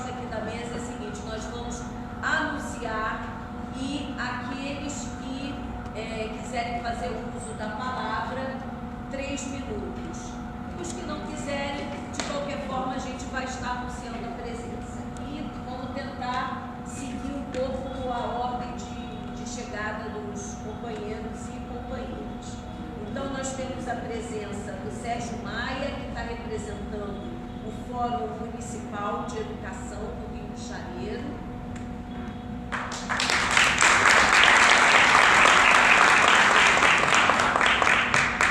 Nesse momento de trevas, nesse momento em que os trevosos estão saindo, hoje apareceu mais um na Fundação Palmares, dramático. Então, nós estamos vivendo momentos que precisam de muita atenção, precisa de muita, mas muita resiliência e mobilização. Então, por isso que o Fórum de Educação do município do Rio de Janeiro está aqui presente para dar força e apoio ao CEP e dizer que nós estamos juntos contra essa guerra que está sendo feita com a educação, contra os educadores, nesse momento difícil que a gente está vivendo, até para ser cidadão brasileiro. Ser cidadão brasileiro é um risco, é uma dificuldade muito grande, mas o Fórum de Educação do município do Rio de Janeiro está presente. Nós estamos juntos e queremos um Fundeb permanente mesmo.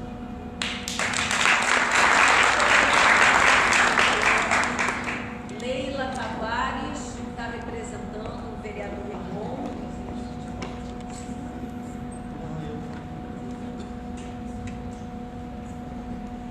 Boa noite a todos e todas.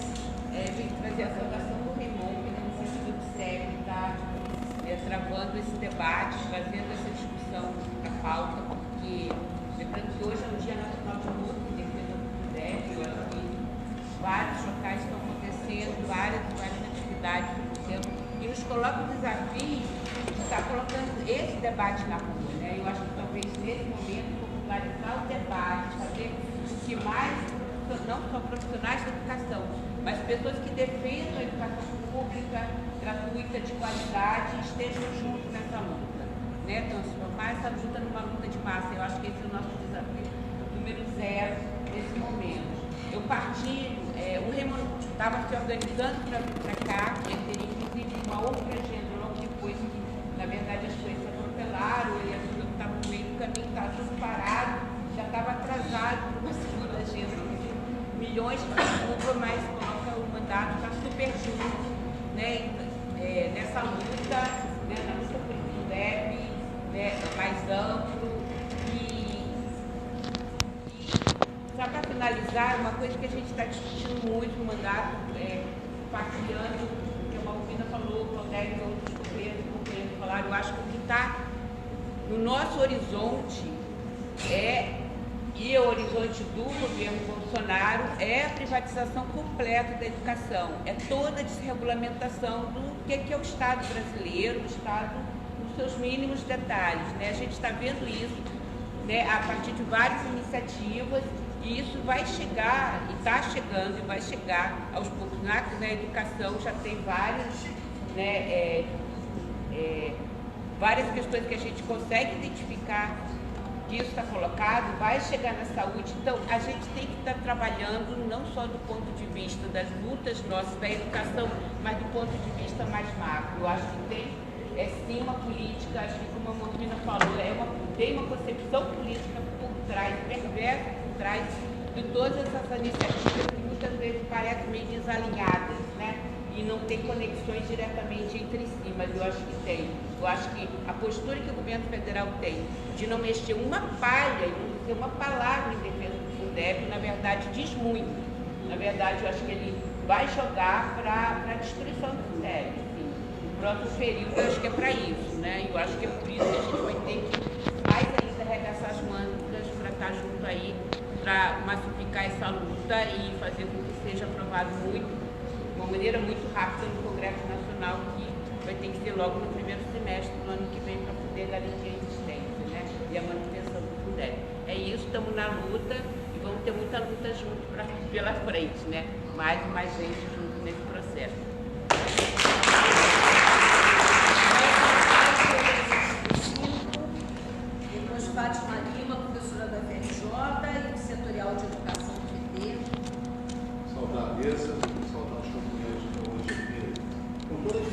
para chegar aqui hoje, com toda a dificuldade de ser um dia de trabalho, né, para todos nós, estamos aqui nesse dia. Saudar a CNTE e o CEP pela iniciativa de estar consolidando esse dia hoje de defesa do Fundeb. O SINCRO é um sindicato da rede privada. O professor Igor citou aqui a rede privada, né, como sendo algo que cresceu nesse período. Muitas escolas abriram realmente, tendo em vista principalmente uma visão do que eles têm do recurso da educação, seja através do Fundeb, ou seja, dos 25% de dotação da educação. Por quê? Porque já está em curso e provavelmente vai começar no ano que vem o voucher na rede estadual e na rede municipal, onde haverá um grande estardalhaço de falta de escolas para as crianças e jovens, e a rede estadual e a rede municipal irá alocar todos, dando um voucher aos pais para poderem colocar os seus filhos na escola privada.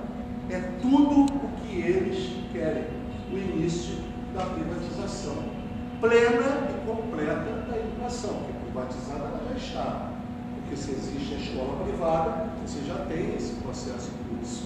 Você só vai ter ele crescendo até chegarmos ao que temos lá, por exemplo, no Chile, que é esse o processo, onde se dá o voucher para o responsável, o pai e a mãe, por a sua escola. E isso é dito pelo próprio presidente do Cinep, em que diz e que defende a liberalidade, em que os pais têm que ter o direito de colocar o filho na escola para ele achar melhor.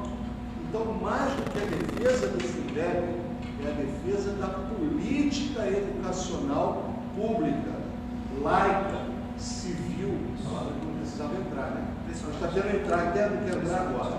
Por quê? Porque é a disputa, o discurso que nós vamos ter que fazer, que não é somente ideológica, não, é de defesa da sociedade, de uma sociedade livre, como o companheiro Ciro colocou aqui. Não adianta simplesmente derrotar Bolsonaro, porque se sai Bolsonaro, entra Rodrigo Maia.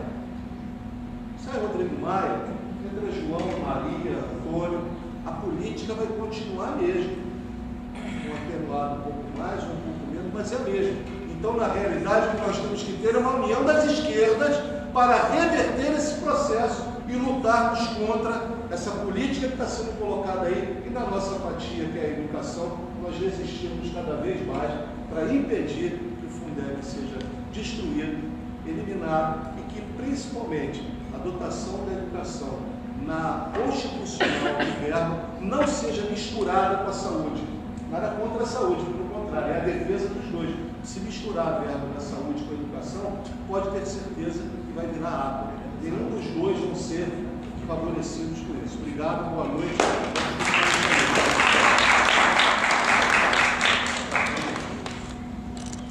Fátima Lima, logo depois, Eduarda Quiroga, vice-presidente da CUT, Mel Cardoso, pelo Fórum Permanente de Educação Infantil.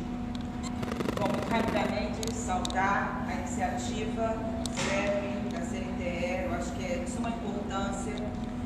Por mais que a avaliação que a gente tenha no Fundeb é que, de fato, não se pode olhar sem ver os problemas que existem, né? A gente sabe que o custo de qualidade inicial, o custo de paridade, eles não chegaram a ser implementados. A gente também sabe que os conselhos de controle social do Fundeb não funcionam, assim como os conselhos de alimentação escolar não funcionam como deveriam funcionar para controlar a sociedade, controlar de fato as verbas, controlar de fato o funcionamento a favor da educação. A gente sabe de tudo isso, mas a gente sabe também que sem o Fundeb, o que a gente vai ter é uma série de municípios que não vão ter como funcionar, não vão ter como a educação está ali.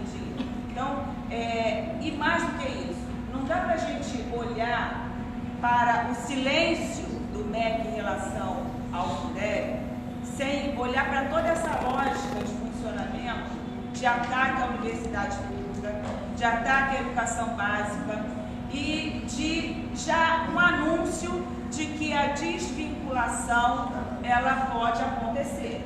Então é a gente entender que isso faz parte de uma agenda e de uma agenda de ataque forte ao ensino público, para que o Estado ele se responsabilize da educação. Então assim, não é possível a gente não abraçar essa luta entendendo que com todos os problemas que existem no Fundeb, ainda é nele que alguns municípios se amparam e ainda é através dele que a educação funciona em grande parte dos municípios do Brasil.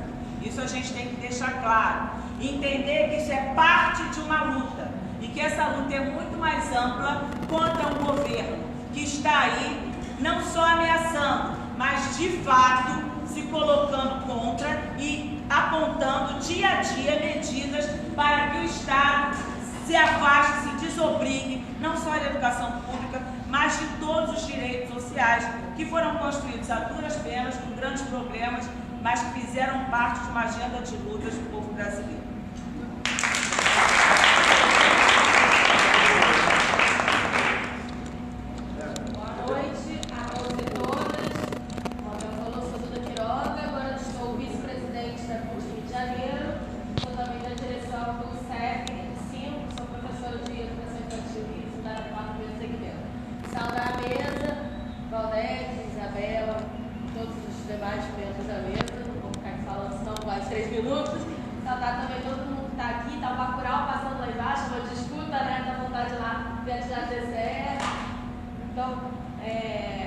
Mas acho que esse é um debate muito importante. A CNTE acertou de iniciar o debate em 2019 ainda, um ano que a educação se fez muito presente na luta, com as atividades desde maio. A educação foi quem mais botou o povo na rua já no primeiro ano desse governo fascista, e acho que a gente tem mais uma tarefa agora de mobilizar pelo Fundeb, sim, porque, e aí falar depois a Fátima facilita, porque a Fátima já botou um pouco de que a gente não está mais na uma conjuntura que dá para a gente ficar pensando as críticas, ainda que a gente tem críticas, mas que é o momento de a gente fortalecer a luta por direitos, e o Fundeb é fundamental para a manutenção de muitos municípios. Inclusive, hoje, quando eu vi o vídeo do Flávio mais cedo, eu aprendi que 84 municípios aqui do Rio de Janeiro, por exemplo, quebrariam se acabasse o Fundeb.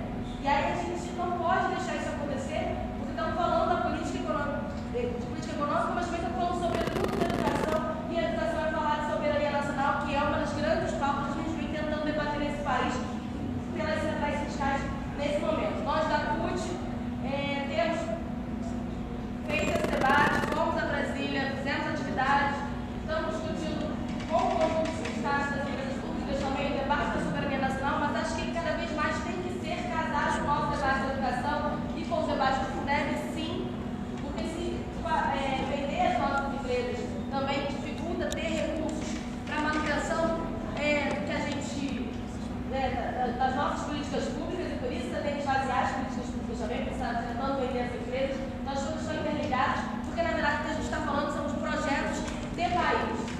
Que Brasil que eles querem construir, para quem é o Brasil deles, para quem é o Brasil que a gente quer construir, qual é o Brasil que a gente acredita.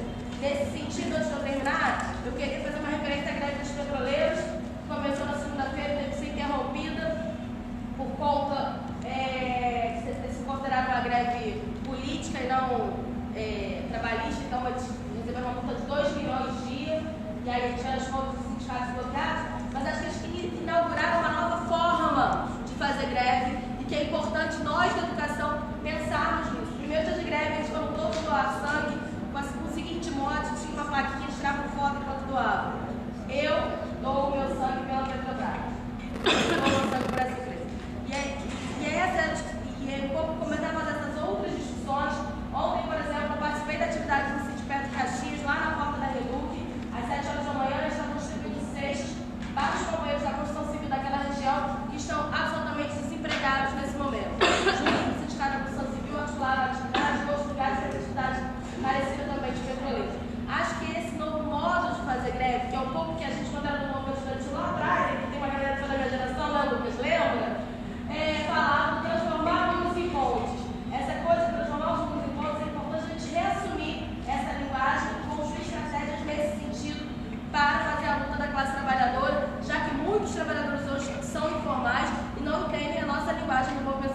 principalmente saudar quem está aqui, porque é preciso ter muita esperança para estar aqui, para lutar por um Fundeb numa conjuntura em que a gente está. Porque a gente tem tudo, as notícias dos jornais têm tudo para a gente crer que o Fundeb não vai ser renovado. Mas aqui a gente vê que temos pessoas dispostas a lutar e a ter esperança de que a gente vai conseguir o Fundeb permanente. Eu queria apresentar um pouco como é que é o Fórum Permanente de Educação Infantil, que aliás é até uma dica mesa, quando for saudação, só põe saudação, isso economiza bastante nos nossos debates. É um fórum que existe há 25 anos, que não foi comandado por partido político, por nenhuma central sindical, por nenhum outro tipo de movimento. Foi um movimento em que juntou mulheres negras, mulheres pretas, movimento por creches, e a gente se juntou e conseguiu colocar lá de 0 a 3 anos no orçamento do Fundeb. A gente é um fórum que tem 25 anos de luta, e luta na rua, luta no Congresso, luta que vem até hoje, que se reverbera até hoje. Entendeu? Agora, mas eu percebo que nas falas ninguém fala o essencial. Hoje saiu um vídeo em que eu perguntava às pessoas o que é Fundeb. As pessoas não sabiam. Perguntavam se era uma fundação, se era um imposto. Não faço ideia. Como é que nós somos os escolhidos que vamos lutar e conseguir fazer o Fundeb permanente? Tá na hora de todo mundo sair da sua entidade, parar de burocratizar a luta, parar de brecar todas as iniciativas que visam furar a bolha, falar com os pais que os pais são os maiores aliados, porque quem vai pagar a conta são as crianças negras e são o professorado negro. 80% do professorado é negro. Então a gente precisa, antes de começar os grandes debates, as grandes ações, os grandes dias para o Fundeb, a gente precisa ir rodar escola para falar sobre Fundeb.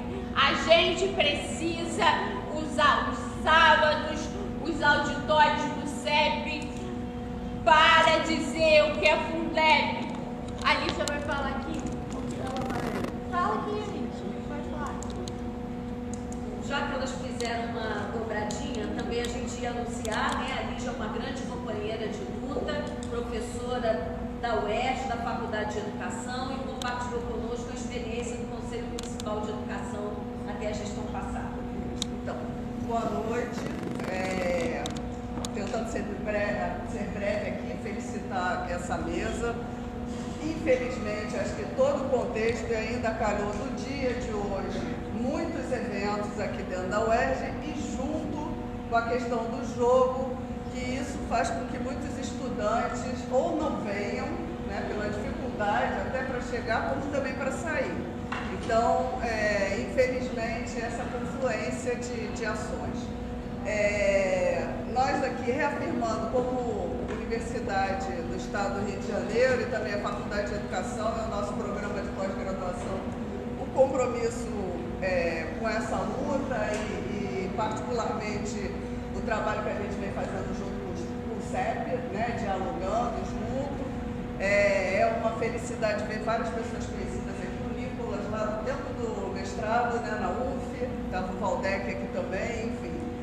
Mas eu queria reafirmar, com relação à questão do Fundeb, o Valdec lembrou a questão do movimento dos fraldas pintadas, né? Eu sou vinculada à educação infantil e faço parte do Fórum de Educação Infantil do Rio também, que teve uma mobilização intensa, porque na passagem do Fundef para o Fundeb tinha a previsão do 0 a 3 ficar fora, né? E a gente conseguiu uma mobilização. Eu acho que o contexto é outro, a gente vai ter que pensar outras estratégias de lutas. Eu acho que essa questão que a Mel mencionou, né, qual a compreensão da população em relação a isso, eu acho que todo, enfim, o contexto que a gente tem de cenário político, no campo da educação infantil, o que a gente observa é a questão que vários municípios, se eles até no primeiro momento, com o Fundeb, eles ampliaram, avançaram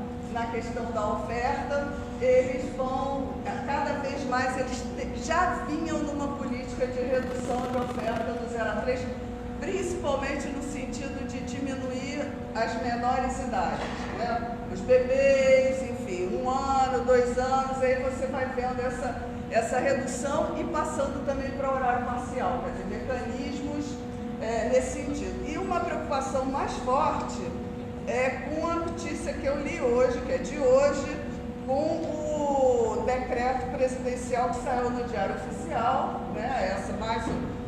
O que está se caracterizando esse governo como mais uma das suas estratégias é de governar por decreto, né?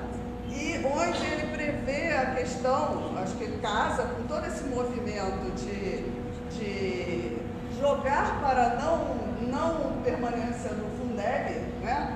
É um decreto que está voltado para a educação infantil, que é com relação à questão do que ele chama de uma parceria com a iniciativa privada para a construção, modernização e operação dos estabelecimentos da rede pública de educação infantil.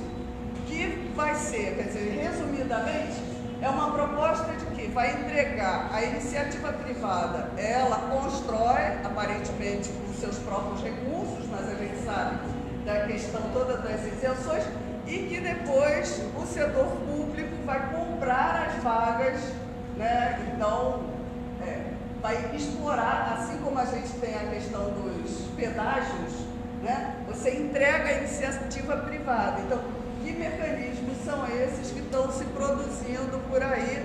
E talvez a educação infantil seja um caminho mais fácil, até porque já tem essas certas dinâmicas da questão dos convênios, enfim, o foco, a atenção voltada não é tão forte como no ensino fundamental, e aí pode ser também uma via de estarem produzindo, e que eu acho que tem, só eu sabendo que está estendendo, tem a preocupação do ponto de vista financeiro, econômico, da sustentação, mas eu acho que também isso são formas de mudar na dinâmica da produção da política, né? Você tira, porque bem ou mal, com o Fundeb, você permite uma verba chegando para todos os municípios. Se isso ele cria um decreto, um plano, onde isso está centralizado no governo federal, o que dá a entender é uma coisa que não vai passar pelos municípios. Seria o governo federal fazendo direto, quer dizer, nada impede uma política que vá no sentido de uma centralização. Eu acho que também é uma questão que a gente deve observar nesse sentido, tá? E aí, mais uma vez, parabenizar, estamos juntos e vamos ver no que isso vai dar. A gente vai lutar, com certeza.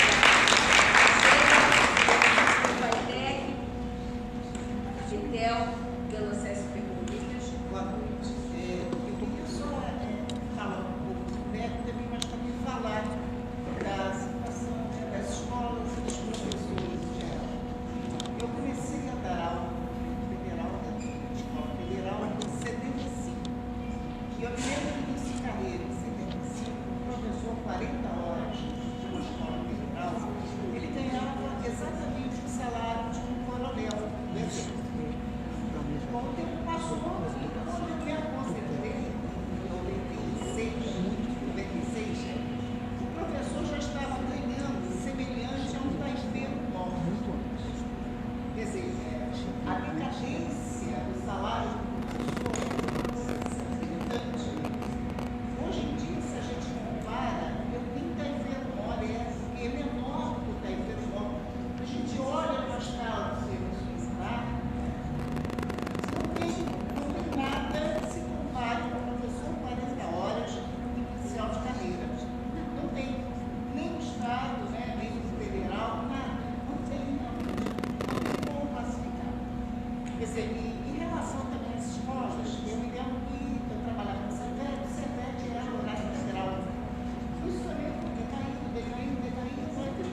Estado, o município deveria ter a sua parcela e o Fundeb deveria complementar. E, lamentavelmente, isso a gente vê. Eu sou da FATEC agora, e a coisa de uns anos atrás, nós tivemos um problema, retrasado um problema do Estado, de não ter como pagar, a educação que tinha Fundeb pagava os funcionários. A FATEC não tinha Fundeb, então não pagava o funcionário. Depois chegaram à conclusão que a FATEC também era ensino fundamental médio, então tinha que ter Fundeb. Aí tem o Fundeb pequenininho. Depois aumentaram um pouquinho o Fundeb. Até hoje a gente não tem o Fundeb, deveria ser realmente em função do número de alunos. Só para complementar, eu passei por vários ministros da educação, vários secretários de educação. Se vier para a ditadura, gente, eu nunca vi na minha vida ministro de educação e secretário de educação como nós temos agora. Eles têm pavor de professor, eles têm pavor de qualquer servidor de educação. É uma revolta, é uma coisa absurda. Eles falam mal de professor, diz que o professor não é nada, não faz nada, tem mês e meio de férias, quer dizer, ganhando um salário de 3 mil e poucos reais. Gente, é um absurdo que secretário de educação e ministro de educação não tem o mínimo de respeito pela escola, pelo profissional de educação e pelo aluno, que eles também não têm. Pela CSP Conlutas, logo depois Maria Tereza Mansi, representando o deputado Eliomar Coelho, a campanha nacional pelo direito à educação, e o professor Eixo Serra, do Fórum Eixo. Gente, boa noite. Nós da CSP Conlutas não abrimos muito da luta pelos 10% do PIB da educação.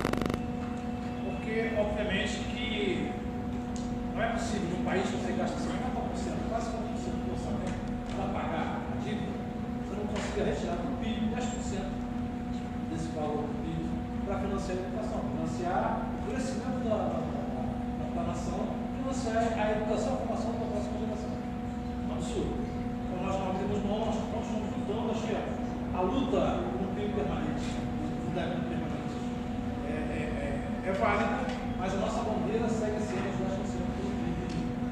Isso porque nós estamos enfrentando uma situação de desmonte completo do país, não é só da educação.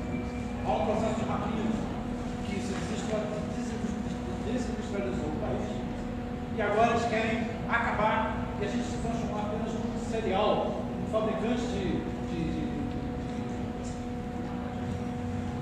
commodities, de milho, de soja, enfim.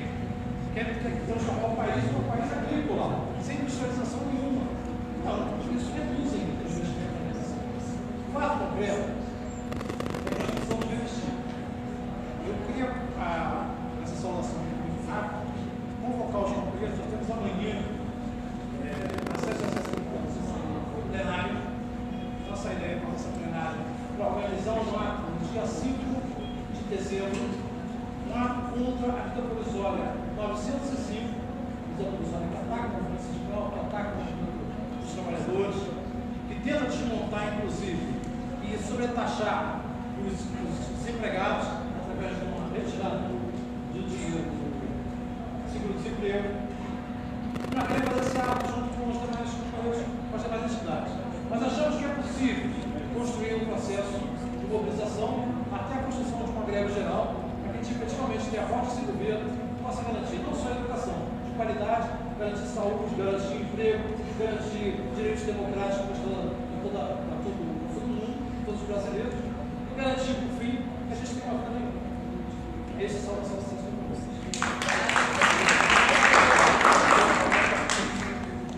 Bom, gente, eu espero que os últimos sejam os primeiros em termos de mobilização. Então, como eu estou aqui no finalzinho, não quero me alongar muito. Uma das questões que a gente discutiu na audiência, e o deputado Flávio colocou, das audiências regionais.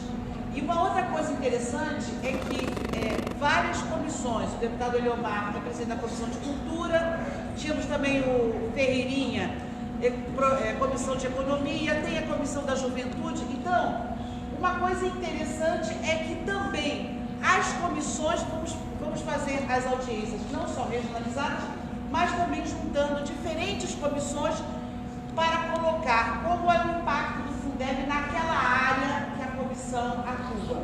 Então, acho que essa é uma questão para somar também. Mas também tem uma dupla representação, porque sou articuladora da campanha nacional pelos direitos da educação, que hoje também estava no Congresso Nacional, nesse Dia Nacional de Luta, pelo Fundeb, em audiências lá no Congresso. E nós temos uma página com um estudo que é muito interessante, que ajuda na mobilização, e nisso que a professora colocou, que as pessoas não sabem o que é o Fundeb. Então, a gente tem um estudo na página campanha.org.br, que se chama Kit Mobilização, se vocês acessam facilmente. Esse Kit Mobilização tem todos os documentos produzidos pela campanha, que é composta por 190 entidades, inclusive CUT, CNTE, compõe essa organização que é a campanha nacional. Então, gente, nesse kit de mobilização tem o custo aluno-qualidade, o estudo do custo aluno-qualidade e, estado por estado do Brasil, quanto seria o ganho de cada município do Brasil com o Fundeb que a gente quer aprovar, híbrido, 40% e permanente, 40% de complementação da União e permanente. Então, isso é fundamental para a gente socializar hoje, porque que quando a gente diz estado por estado, município por município, a gente conquista, por exemplo, na audiência nós temos secretários de educação ou parlamentares da bancada federal dos diferentes partidos que serão candidatos a prefeito no ano que vem. Então, como a gente faz essa pressão? Com o movimento deputado a deputado, secretário a secretário, dizendo para cada um deles quanto ele ganha ou perde se nós não conseguirmos aprovar o Fundeb 40%, complementação permanente. Certo? Então, esse documento, todo esse material está disponível e já organizado, estado por estado, para que a gente tenha em mãos esse kit para ajudar na mobilização. A gente também, junto com as assembleias legislativas, estamos organizando essas audiências regionais e também estamos juntos na Comissão de Educação para a elaboração da nota técnica, no sentido de ajudar mais ainda na contribuição do estudo do Estado de caso do Rio de Janeiro. Lícaro, se você pudesse estar junto nessa nota técnica lá, seria interessantíssimo. Voltamos, tá bom? Obrigada.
O Enseja está virando política pública de educação de jovens e alunos e não a escola presencial, que é o que a gente defende, com a socialização, com a discussão do professor em sala com esse aluno.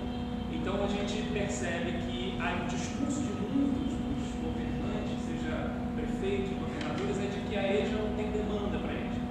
Olha, isso é facilmente derrubado em qualquer pesquisa, facilmente fazendo que mostra e localiza onde está a demanda, onde tem adultos e jovens com mais de 15 anos que não têm ensino fundamental completo, o censo de 2010 aponta 65 milhões de pessoas no Brasil sem ensino fundamental completo, acima de 12 anos. A gente acredita que pelo número de escolas fechadas, por essa interdição, esse número não vai ser muito diferente no próximo censo de 2020. Então a gente tem essa perspectiva. Lembrar que o Fundeb também, que o financiamento da EJA, historicamente, ele também foi uma luta e é uma luta muito grande.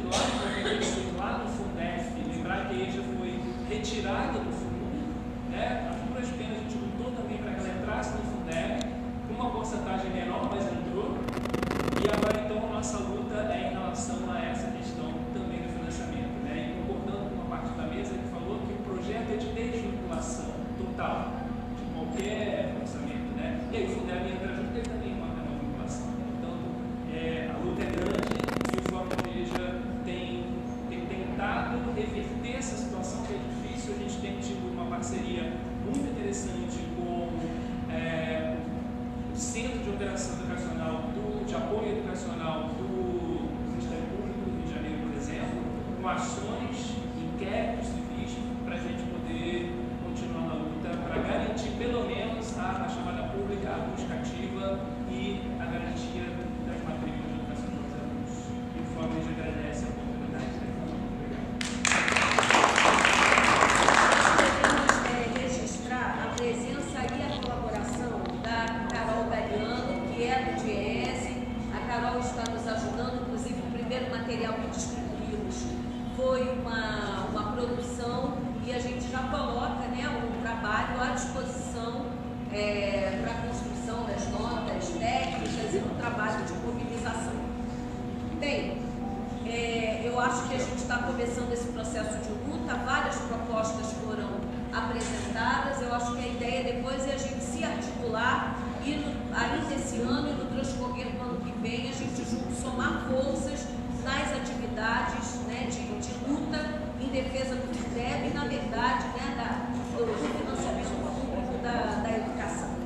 Obrigada.